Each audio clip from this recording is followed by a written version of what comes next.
यांच्या शुभ हस्ते स्वर्गीय लोकनेते रवींद्रभाई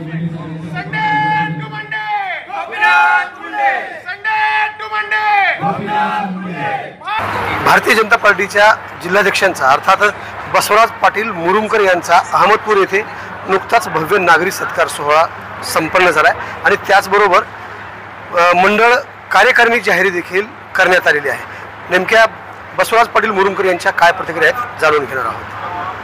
खूप चांगल्या प्रकारचं सगळ्या कार्यकर्त्यामध्ये उत्साह आहे आणि आज आपण पाहतोय की देशामध्ये आदरणीय नरेंद्रजी मोदी साहेबांच्या नेतृत्वाखाली एक विकसित भारत म्हणून देशाला पुढे घेऊन जाण्याचं काम मोठ्या प्रमाणामध्ये करतायत। राज्यामध्ये सुद्धा राज्याचे मुख्यमंत्री आदरणीय देवेंद्रजी फडणवीस साहेब विकसित महाराष्ट्राला कसं पुढे घेऊन जाता येईल तो प्रयत्न आहे आणि रवींद्रजी चव्हाण, बावनकुळे साहेब ही सगळी मंडळी अतिशय मोठ्या प्रमाणामध्ये काम करतायत आणि आज संपूर्ण जिल्ह्यामध्ये एक भाजपमय अशा प्रकारचे एक वातावरण या ठिकाणी निर्माण झालेलं आणि म्हणून आज कार्यकर्त्यामध्ये एवढा मोठा उत्साह आहे की आपण ते कितीही कौतुक केलं तरी कमी आहे।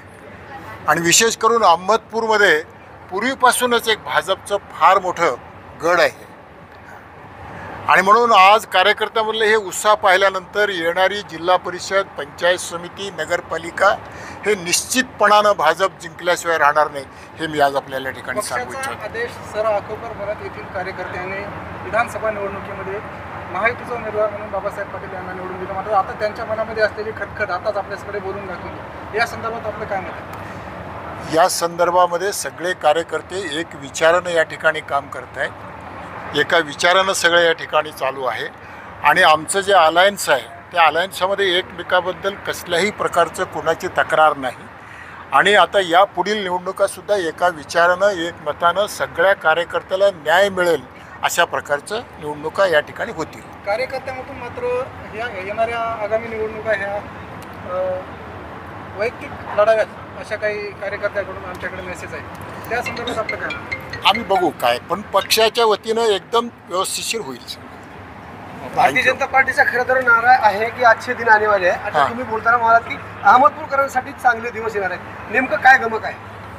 अहमदपूरकर महाराष्ट्रातल्या सगळ्या जनतेसाठी अच्छे दिन आल्याशिवाय राहणार नाहीत हे मी आज सांगतो आपल्याला। नेमकं कसे अच्छे दिन म्हणजे कसे चांगले? अच्छे दिन म्हणजे सगळे काम, सामान्य माणसाचं हित, राज्याला पुढे घेऊन जाण्याचं काम, समाजातल्या प्रत्येक घटकाला न्याय देण्याचं काम, याही पुढील काळामध्ये जे आपले जे बॅकलॉग आहेत, मग तो मराठवाड्याचा पाण्याचा प्रश्न असेल किंवा इतर कुठले महत्त्वाचे प्रश्न असतील, जे मूलभूत प्रश्न असतील, या सगळ्या प्रश्नाकडे जाणीवपूर्वक लक्ष देऊन अच्छे दिन आणल्याशिवाय आम्ही राहणार नाही हेही मी या निमित्तानं सांगतो। साहेब, केंद्रात आणि राज्यात आपलं सरकार आहे, येथील शेतकऱ्यांच्या मनामध्ये असलेला हा जो आक्रोश आहे,